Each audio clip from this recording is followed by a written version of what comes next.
फलस्तीन, Jerusalem, दुनिया की सबसे important city, as the capital of Israel. क्योंकि जेरूसलम और उसके आसपास अल्लाह ने अपने हजारों पैगंबर भेजे, जैसे कि इब्राहिम, दाऊद और सुलेमान अलैहिमुस्सलाम। और यहूदियों के मुताबिक इस सिटी यरूशलेम का नाम सबसे पहले एक बहुत बड़े पैगंबर नूह अलैहिस्सलाम के बेटे साम ने रखा था, जिसका मतलब है यरूशलेम, द सिटी ऑफ पीस।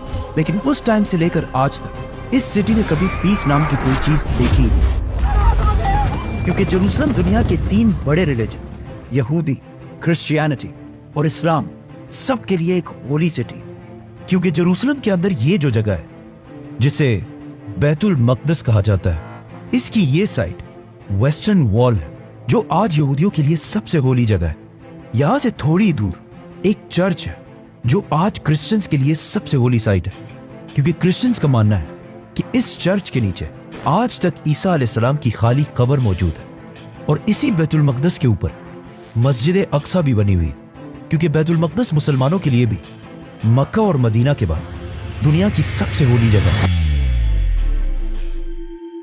जब रसूलुल्लाह सल्लल्लाहु अलैहि वसल्लम मक्का में थे, उन्होंने कई साल तक मक्का के लोगों को इस्लाम की तरफ आने की दावत दी, लेकिन उनकी बहुत कोशिश के बाद भी मक्का के सिर्फ कुछ ही लोगों ने उनकी बात पर इस्लाम कबूल किया। और ये लोग भी मक्का के कोई पावरफुल लोग नहीं, बल्कि इनमें बहुत सारे ऐसे थे जो मक्का के सबसे कमजोर लोगों में से थे, जिसकी वजह से मक्का के लोग इन पर बहुत जुल्म किया करते थे। इस सब के बाद भी आप सल्लल्लाहु अलैहि वसल्लम इन सब से कहते रहते कि आज तो मुसलमान कमजोर है, लेकिन एक दिन ऐसा जरूर आएगा कि मुसलमान रोमन और पर्शियन एम्पायर दोनों को फतह करेंगे। जिस पर मक्का के लोग उनका बहुत मजाक उड़ाते थे और कहते थे कि ये लोग हमारा यहाँ मक्का में मुकाबला नहीं कर सकते, तो ये रोमन और पर्शियन एम्पायर से कैसे लड़े।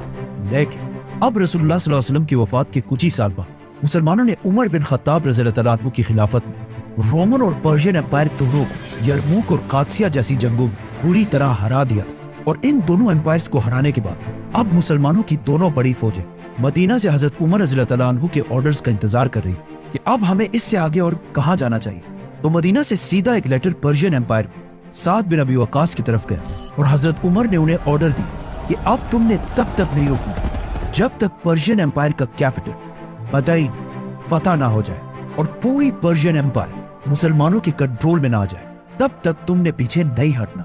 तो साद बिन अबी वक्कास मुसलमानों की फौज के साथ पूरी पर्शियन एम्पायर को फतह करने के लिए रवाना हुए।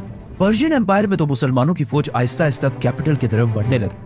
अब वहाँ रोमन एम्पायर मुसलमानों ने यरमूक की जंग जीतने के बाद बहुत तेजी से उन सारे इलाकों को दोबारा फतह कर लिया था जिन्हें वो